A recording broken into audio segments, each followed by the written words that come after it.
The Book of Exodus, Chapter 1. Now these are the names of the sons of Israel who came into Egypt.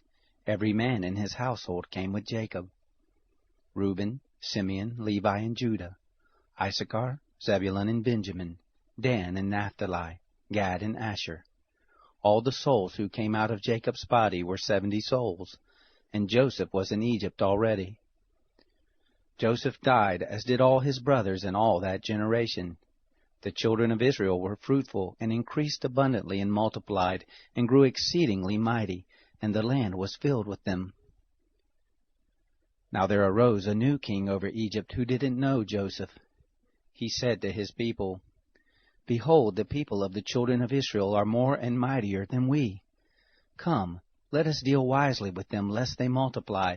And it happened that when any war breaks out, they also join themselves to our enemies and fight against us, and escape out of the land.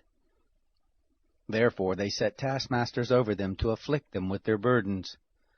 They built storage cities for Pharaoh, Pithom and Ramses. But the more they afflicted them, the more they multiplied, and the more they spread out.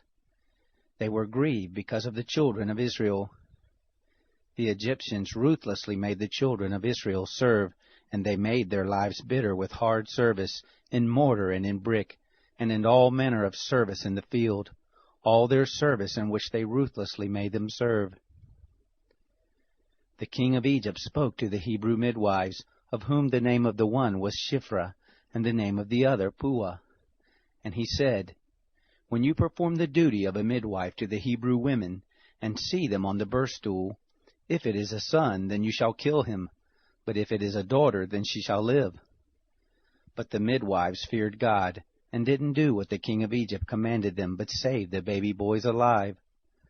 The king of Egypt called for the midwives and said to them, "Why have you done this thing, and have saved the men children alive?" The midwives said to Pharaoh, "Because the Hebrew women aren't like the Egyptian women, for they are vigorous, and give birth before the midwife comes to them." God dealt well with the midwives, and the people multiplied and grew very mighty.